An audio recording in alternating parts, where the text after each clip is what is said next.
katibayan ng loob, 'di ba? It's like kasiguraduhan, 'di ba?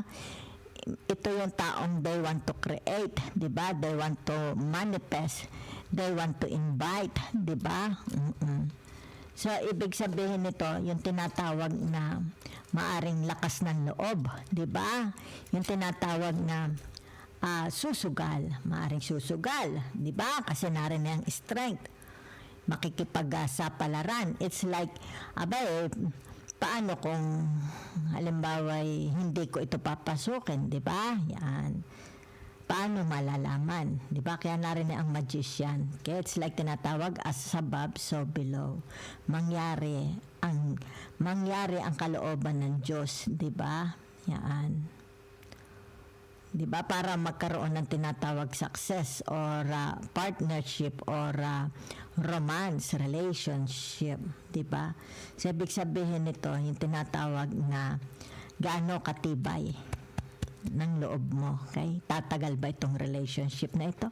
Is this a new relationship or tinatawag na next relationship, 'di ba? Yan. Ano ang gusto mo, 'di ba? Yan. Ano ang it's like tinatawag na layunin mo, 'di ba? Ano ang tinatawag na magpapasaya sa iyo para mag-stay ka sa relationship na ito, 'di ba? Let's say sabi naman natin hindi masaya ang relationship, ano ang paraan, 'di ba? Para ma-dissolve something like that. Okay? So, siguro, kaya lang, meron kasi ditong, it's like, ang nagpapaligaya sa kanila is number 1, mga anak. May mga anak na dito, ha? Okay. So, nakikita mo rin itong tinatawag na Sagittarius na ito is, meron silang mga look up na mga tao. Let's say, priest, the church, the batas, 'di ba? The magulang, the tiyuhin, 'di ba? Yan. Pero kita mo rin sila kung paano sila magsalita, 'di ba? It's like nakikita dito na people are very attentive sa sinasabi ng mga Sagittarius, 'di ba? It's like they're really listening, 'di ba? It's like tinatawag na the fruit of their souls, 'di ba? Maaari sabihin na nating the Sagittarius, di ba? Tinatawag na pag nakikinig sila sa mga advice or sa mga mas nakakatanda sa kanila, no? Ito yung tinatawag sharing the fruit, okay, to their souls, di ba? Or kung mismong the Sagittarius ito, di ba? It's like ang mga tao, they receive fruits, okay, to their soul. Parang prutas, matamis, di ba? Okay. So, meron ditong, it's like, hindi pa nila alam, di ba? Fruits, the truth will be revealed soon. Okay? Dahil narito ang the moon and the high priestess. Okay? So, meron ditong tinatawag na they are very, very proud of their children. Di ba? They are very, very proud of their accomplishment, 'di ba? Napagtapos nila mga anak nila. Okay?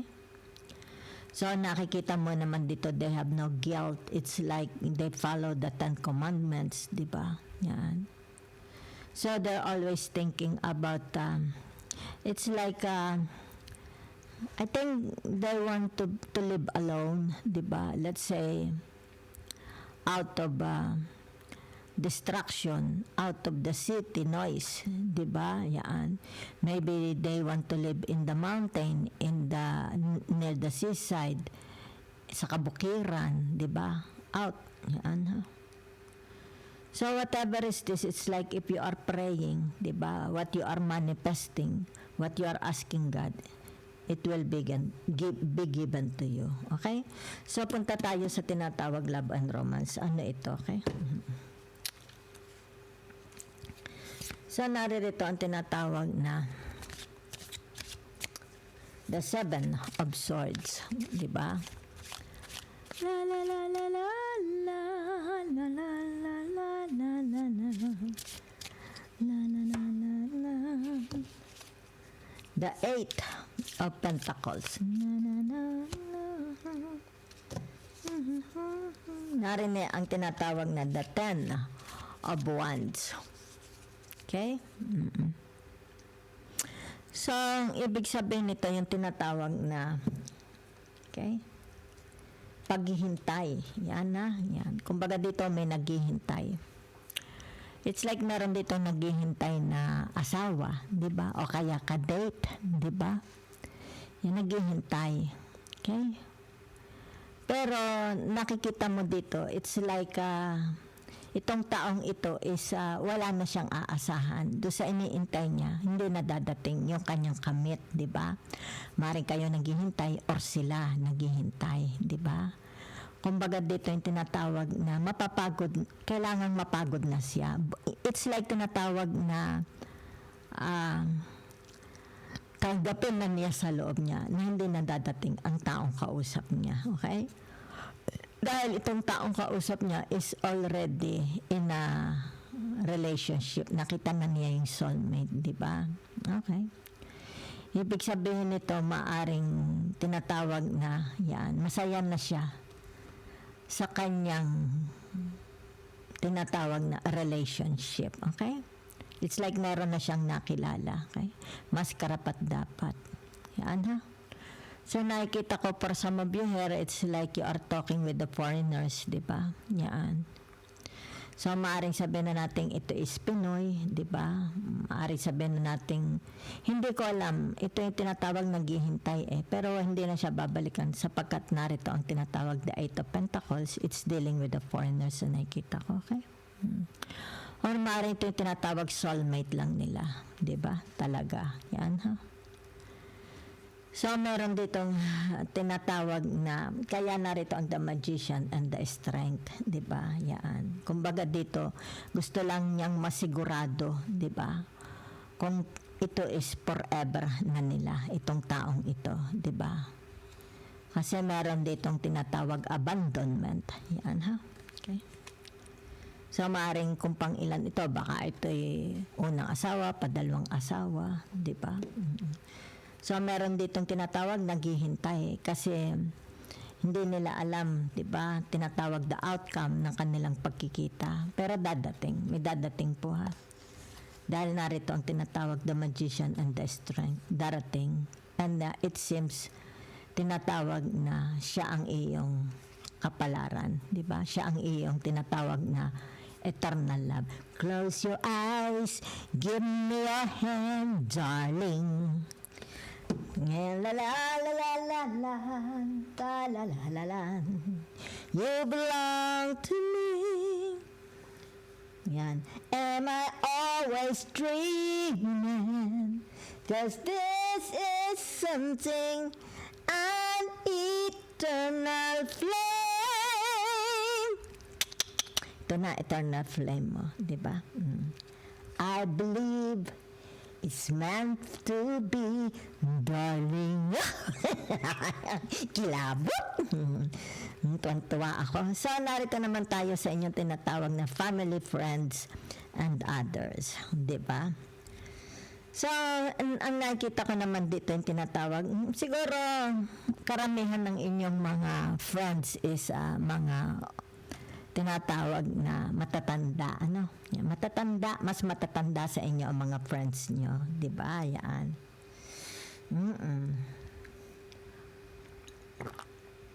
It's like you feel safe when you are talking or have a connection as friends dito sa mga matatandang ito. Okay, yan. Maaring sabihin na natin, kaibigan mo ang nanay mo, ang tatay mo, ang tiyo mo, di ba? Yan. So, ibig sabihin nito, yung tinatawag na merong, it's like kinatutuwaan ninyong kausap. Maaring mga tiyuhin mo, di ba? Mas matatanda sa kanila. Okay, yan. Mas matatanda. Kumbaga dito yung tinatawag na you believe, naniniwala ka sa kanila, di ba? Hindi ka nila idiligaw. Yan na, yun lang nakikita ko. Mas ang mga kinakausap mo is matatanda. Dahil it's like tinatawag na sila lang, okay, ang it's like halimbawa sabihin na nating mas matured kausap, di ba? Mas makatotohanan kausap. Okay? So, let's see. La la la la la la la la la la la la la. Tinutulungan ka pala nila. Ibig sabihin, tinatawag na if you have a problem, di ba? Yan. Tinutulungan ka nila. Meron din kayong mga kausap sa abroad. Yan ha. Okay. From far, far away places. Yan ha. Okay. So, ibig sabihin nito, yung tinatawag, yan kung sino itong mga kausap niya, maaring sabihin nating very, very close, di ba, kayo, yan. Maaring mga kaibigan mo ito, siblings, pero, mga cousins, relatives, di ba? Kung sila man is the same age like you, pero nakikita mong they are very, very high knowledgeable at saka full of wisdom, okay? There is no BS, no bullshit, diba? Yan. So, nakikita dito, maybe for some of you, you have tattoos, diba, sa inyong arms, okay? So, ibig sabihin niya, kaya may tattoo siya sa kanyang balikat, sometimes doon niya inilalagay para hindi niya malimutan, diba? Cherishing someone's, halimbawa, name, malapit sa puso nila. It's like tinatawag, yung arts, 'di ba, yung drawing sa halip na sa dingding, di doon itinatato sa kanilang katawan. 'Di ba? May mga Sagittarius na ganyan. So, ibig sabihin nito, it's like you are talking to many people. Maybe you are talking also to people abroad, friends, 'di ba? Clients, family, siblings. Okay? Yan. So, nakikita dito, yung tinatawag, you have no problems, okay? With your tinatawag na, halimbawa, friends, di ba? Family, siblings, cousins, relatives, di ba? Aunties, wala kayong problema, okay? So, nakikita dito yung tinatawag na you are, they are, nakikita yung kanilang tinatawag na flexibility. Their flexibility, your flexibility, adaptability, there, and you're adaptable. Okay, yan ha. So dito, nakikita mo wala siyang kaaway. Diba? It's like kahit lumabas siya sa labas ng pinto, it's like walang magi-spit sa kanila, no? Something like that. Wala maninira, okay? So let's see your work, diba? Work, career, business, finances, money, whatever, investment, di ba?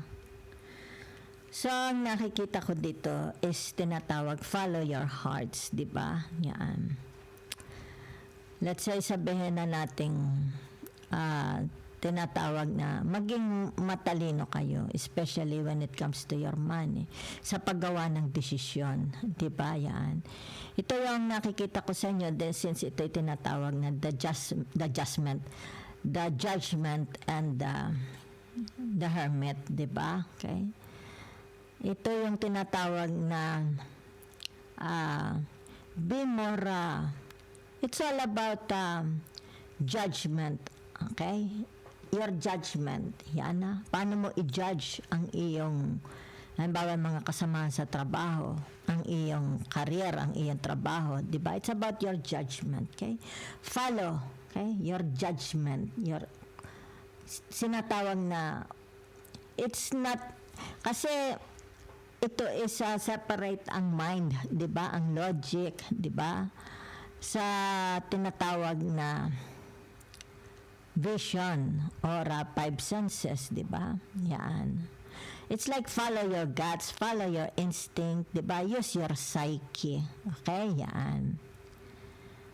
Pagdating sa tinatawag na career, it's like sabihin na natin, itutuloy ko pa ba ito? Or i-abandon ko na ito? Di ba? Ibig sabihin nito, okay? It's about you, how you judge. Di ba? It's like, ano ang nakakapa mo, 'di ba? What's your inner voice is saying to you, okay? What's your sinasabi? Your soul is saying you. Just follow. Okay? Yun lang nakikita ko, ha? Just follow. Okay? Ibig sabihin nito yung tinatawag na it's about your wisdom. Diba? Yan. Ibig sabihin nito, huwag kang pabilis-bilis. Diba? Yan. Sa paggawa ng desisyon. Study, observe, diba? And the outcome is judgment. Diba? Yan. Kasi pagka masyado kang compulsive, diba? Baka magkamali. So, better than observing, diba? Studying, okay? See the big picture, diba? See all the details, diba? Kaya nga nakikita dito, it's about your perfectionism, diba? Okay? And the outcome is kaluguran, okay? So, let's see. La la la la la la. Na, na, na, na. Ora, kung di kayo makapag-decide, you turn to sabi na nating somebody, okay, na marunong mag-analyze about money, di ba? About business, okay? Kumbaga, isa psychology, di ba? Yan. Kung meron pang win-win, kung ito itutuloy mo, di ba? It's like, makakaroon, ito ba is kailangang dire-diretso, di ba? Or kailangan na ito is whatever, di ba? So, nakikita dito, the hangman, di ba? Okay. Narito ang the six of wands, okay? And the two of wands. Kaya nga dito, kita mo, di ba? The outcome is the judgment, di ba? It's like walang ipipinpoint, walang sisisihin, di ba? Yan. Kumbaga dito yung tinatawag sarili aakuhin, di ba? Yan. Kung kaya dito, ibig sabihin nito, tinatawag take it easy, di ba? Before you make a decision. Okay? Yan. Kaya dito narito sa the hangman, di ba? It's like a lot of thinking, okay, na wala ka ditong masasagasaan, walang masisira, di ba? Walang isa sa alang-alang, kaya narito ang six of wands, di ba? It's like kung ang desisyon mo is tinatawag walang yung magiging desisyon mo, ibaback up ka nila, di ba? Wala dito yung tinatawag nako pagka ginawa mo yan nako, di ba? Kumbaga dito tinatawag na parang may mga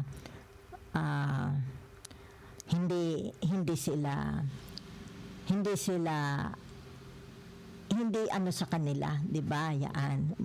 It's like maraming pagdududa. Pero dito nakikita, ibaback up. Kaya kailangan, ibig sabihin, pakaisiping maigi. Okay? So, kung halimbawa, ito'y business, iiwan nyo. See to it na wala itong utang, di ba? Maganda ang papel nito, maganda ang tinatawag takbo ng business, di ba? Hindi yung tinatawag na isasalin mo, di ba? Kumbaga dito baka mag-suffer yung susunod na mag-take over, di ba? Kailangan malinis, okay? May reputasyon, di ba? Yan. So, ibig sabihin, baback up ka, di ba? Walang mga alinlangan from others, okay? Walang alinlangan. So, ibig sabihin, nakikita ko sa inyo, whatever is this, dahil nandito ang the two of wands, di ba? Is this tinatawag branching out, di ba? Or another path, di ba? Bagong pupuntahan, kung ano man ito, maybe pag-abroad, malayo, di ba? O tinatawag na gusto nyo mag-work, whatever, di ba? Mag-migrant, di ba? Okay? Or kaya dito, di ba? Yan. So, the outcome is kung ito tinatawag na malinis, di ba? walang sasabit. Yan. Kasi the hermit and the hangman, narito yung tinatawag, walang alinlangan, di ba? Walang alinlangan sa side mo, walang alinlangan sa side nila. Narito pa nga ang tinatawag na full support, di ba? So, matutuwa, if this is a business, matutuwa din yung pagsasalinan mo. Okay? Yan. Kung ipagbibili mga properties or sabihin nating trabaho, di ba? Yan. So, kumbaga dito, nakikita naman, they love you, they love your performance, kaya dito full support sila, di ba? It's like, meron kang, you are ready for another adventures ng buhay mo. At mukhang ito is papalarin ka. Diba? Yan. So, nakikita ko, pag-isipang mabuti. Okay? So, punta na po tayo sa inyong tinatawag na health. Yan na, narito ang the moon. Okay? Hindi the moon.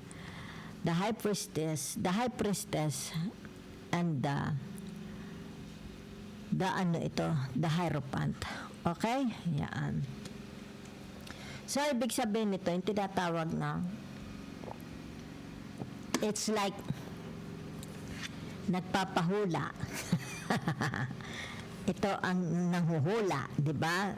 So, ibig sabihin nito, yung tinatawag na, let's say, kung wala kang alam, di ba, about your health, di ba? Yan. Kumbaga dito, it's like going to the doctors, di ba?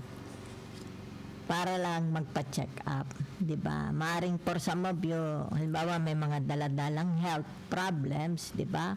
So maybe ito yung tinatawag na another doctors, di ba? Yan. Kumbaga dito kung hindi ka naniniwala doon sa isang doktor, di ba? Kumbaga hahanap ka ng ibang doctors. Yan ha. For ano lang, di ba? Para lang masatisfy ka. Okay? So, mukha namang dito, it's like, kung sino ito, it's like, igagaranti sa iyo na there is nothing wrong about your health. Di ba? It's like, mas malakas ka pa sa kabayo. Okay? So, kung halimbawa may mga napapansin ka, okay?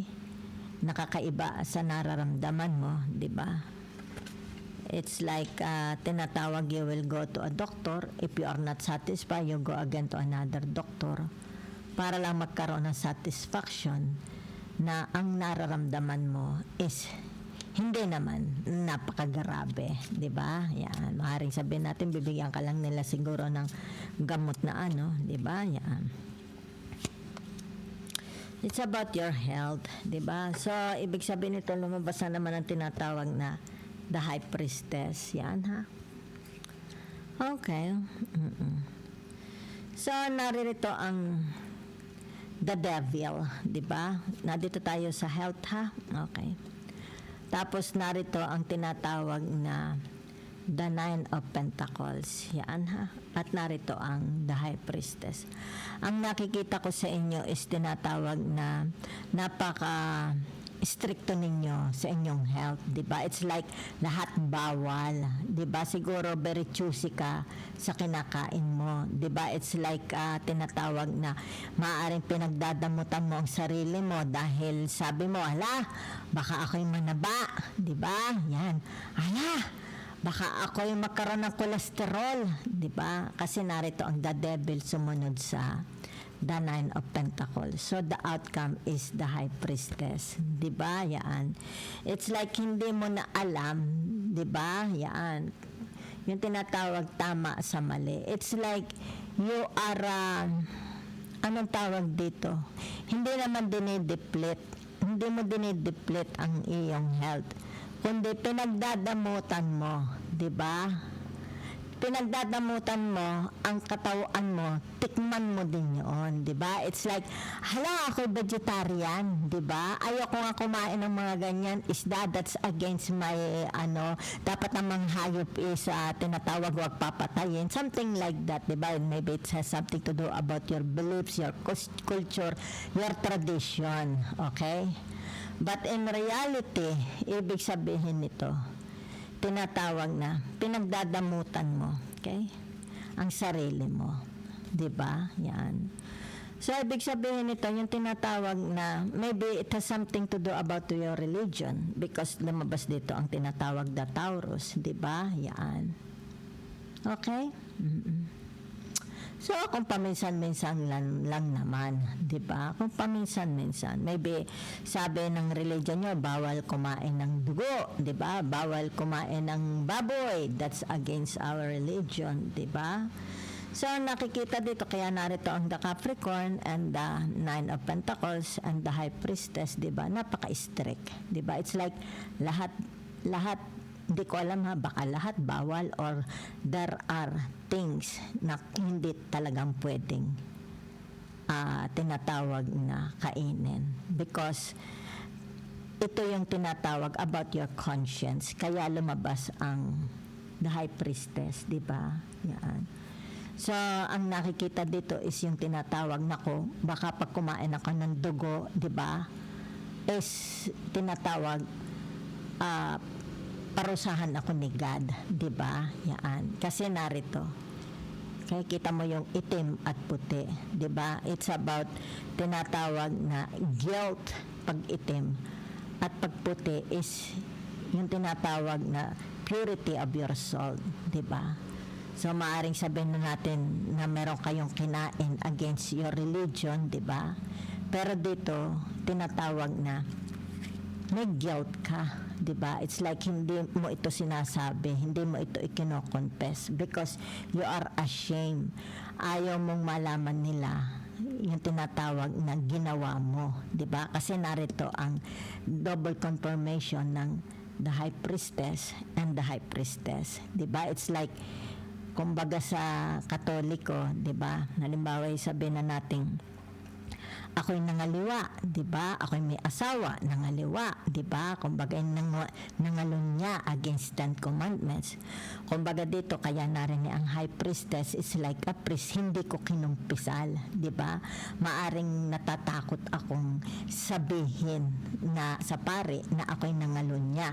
So ibig sabihin nito, kinikip-kip ko ang aking kasalanan. Kaya nga ito kita mo, 'di ba? Merong black and white, 'di ba?